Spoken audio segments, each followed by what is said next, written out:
Robert Shiller, the Nobel laureate who called the 2006 housing bubble and built the index Wall Street uses to track home prices, has issued his most alarming warning in nearly 2 decades. And it isn't just about stocks. It's about your house, your equity, and the entire U.S. economy.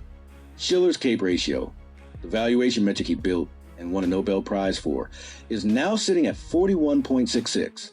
That's higher than it was in September 1929, right before the Great Depression. It's the second highest reading in 149 years of American market history. And for the first time, the Case-Shiller home price index he co-created is confirming what he's been warning about. 3 things matter here: the specific Case-Shiller data that just prove him right, the U.S. housing market's already collapsing in real terms while national headlines pretend otherwise, an exact mechanism by which the crash he's warning about would hit your home equity, sometimes within 60 days. Shiller is not an economist with a hot take. He is the man who literally built the tools used to measure asset bubbles.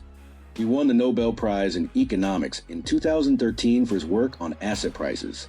He co-created the S&P CoreLogic Case-Shiller Home Price Index, the most respected home price benchmark in the country. His book Irrational Exuberance called the dot-com bubble almost a month in March 2000. In 2005, he updated it with a housing chapter and called the coming crash 2 years before Lehman Brothers collapsed. The CAPE ratio is his own invention. It takes the S&P 500's current price and divides it by the average of the last 10 years of inflation-adjusted earnings, smoothing out short-term noise to give a true picture of long-cycle valuation.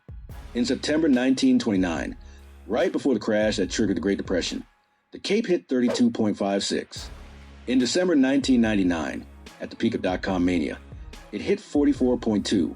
Today, in July 2026, the CAPE sits at 41.66, higher than 1929, and only 6% below the all-time peak from 1999. That has never ended well. What makes July 2026 categorically different from any prior bubble is this: we have never had both simultaneously. In 2000, stocks were in a bubble, but housing was reasonably priced. In 2006, housing was in a bubble, but stocks were still recovering from the dot-com crash. Today, for the first time in American history, both are inflated at once. Stocks are near 1929 valuations, and May 2026 Federal Reserve Bank of Dallas research confirms housing sits well above the ratio implied by fundamentals, even after the pandemic era overshoot abroad has already reversed. This is why Shiller stated in November 2025 that his expected annual return on U.S. stocks over the next decade is roughly 1.5%. After inflation, that's negative. That's not a market capable of bailing anyone out. That's a market with nothing left in the tank. The reason both bubbles have been able to inflate simultaneously comes down to consumer behavior. According to Bureau of Economic Analysis data, the personal savings rate has collapsed to near record lows. People aren't saving because they feel rich. Their 401 is at a record. Their Zillow estimate is at a record, so they spend. That spending has sustained the surface level appearance of economic health, while both underlying asset markets have moved into historically dangerous territory. The most recent S&P Dow Jones Indices release, covering April 2026 data, shows the Case-Shiller U.S. National Home Price Index at just 0.8% year over year. That's the weakest annual print since the recovery from the 2012 housing crash bottom. Adjusted for inflation running around 2%, real home prices in America have now declined for 11 consecutive months. The nominal number is masking a real-term decline that has been building for nearly a year. The Case-Shiller 20-city metro data is deeply negative in real terms across most of the Sun Belt and West Coast. Tampa, Phoenix, Dallas, and San Francisco, the darlings of the 2020-2022 boom, are now the leading edge of correction. The index Shiller co-created, the tool he literally built to measure this exact dynamic, is now confirming his warnings in real time. It isn't just Case-Shiller. Multiple data streams are flashing the same warning simultaneously. ICE Mortgage Technology's most recent mortgage monitor shows mortgage delinquencies climbing, led by FHA loans, the program lower income and first-time buyers rely on. The FHA serious delinquency rate is now at levels not seen since the immediate aftermath of the pandemic. VA delinquency is also elevated, signaling that households who bought at the top with the smallest down payments are beginning to break. Atom Data Solutions reports foreclosure filings up year over year for multiple consecutive months. We are not at 2008 levels, but the direction of travel matters. Because when foreclosures rise into a market where prices are already softening, you get feedback loops that accelerate the decline. The home builders are sending the same signal through their own SEC filings. D.R. Horton, Lenner, Pulte Group, and KB Home have all reported elevated sales incentives, mortgage rate buydowns, and outright base price cuts. The National Association of Home Builders Housing Market Index has been running well below the neutral line of 50 for months, meaning more builders are pessimistic than optimistic. Cotality, formerly CoreLogic, has flagged rising negative equity in several Sunbelt metros where 2021 and 2022 buyers are now underwater. The affordability math confirms why. The NAR Housing Affordability Index shows that in the West region, the qualifying income needed to afford a median home is $142,176. The actual median family income is $114,914, a gap of more than $27,000. In California, that gap is significantly wider. Something has to give. Based on the most recent Case-Shiller 20-city data and the Zillow Home Value Index, the metros showing the most acute weakness are concentrated in the Sunbelt and the West. Tampa, Phoenix, Dallas, Austin, San Francisco, Denver, and a cluster of Southwest Florida markets from Cape Coral to Fort Myers. Every one of these markets shares three characteristics. They saw explosive price appreciation between 2020 and 2022, in some cases 40, 60% in just 2 years. They attracted enormous volumes of investor and second home buyer capital, which is precisely the capital that exits first when a market turns.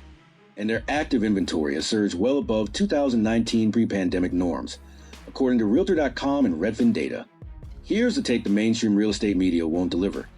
National headlines saying the housing market is broadly holding up are technically accurate only if you look at the blended national average. At the metro level, roughly half of the top 20 U.S. cities tracked by Case-Shiller are already in outright year-over-year price decline. If you own a home in one of those metros, the national headline has nothing to do with what's happening on your street. This is the part Robert Shiller has written about for decades, and it's a critical link most housing analysts miss. It's called the wealth effect, and it runs directly from your 401 to your home's value.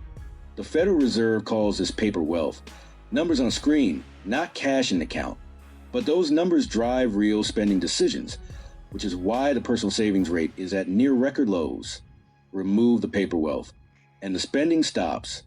Now run the scenario. The CAPE at 41.66 reverts towards historical average of roughly 17. That's approximately a 60% decline in stock market valuations. It doesn't have to happen overnight. If it plays out over 12 to 24 months, here's the chain of events. Households pull back on spending. Corporate earnings slow. Layoffs accelerate. Workers who lose jobs stop making mortgage payments. Foreclosures pile on top of foreclosures already rising. Investors and second homeowners in Tampa and Phoenix and Austin start dumping properties to raise cash. Inventory floods a market. Prices fall further. Homeowners who are already underwater walk away. That is the exact 2008 dynamic Shiller mapped in irrational exuberance nearly 20 years ago. Except this time, the trigger is in the stock market rather than originating inside the mortgage market itself. The transmission runs through your retirement account before it arrives at your front door. The national data is a lagging blended average. Your equity depends on what's happening in your specific metro, your county, your neighborhood. If you own in Tampa, Phoenix, Austin, or any of the Sunbelt markets identified here, you've already lost real equity over the last 12 months, whether you realize it or not. The nominal value on Zillow may still look reassuring. The inflation-adjusted reality is different. If you're a seller in any of these softening markets, price aggressively and price now. Every month of delay is potentially a lower final sale price. The sellers who are winning right now are the ones who accepted the new reality first. If you're a buyer, this is the moment to be patient and strategic. The CAPE is telling you stocks are priced for a decade of near zero real returns. Case-Shiller is telling you housing is rolling over in real terms. The decisions made in the next 12 months will either protect or cost tens of thousands of dollars. Don't let anyone rush you into a purchase. The data is on the side of patience. The man who called 1929, who called the dot-com peak, and who called the 2006 housing bubble built both of the warning systems now flashing red simultaneously. That has never happened before in American financial history. The question isn't whether Shiller is right. The question is whether you're positioned before the market answers it for you.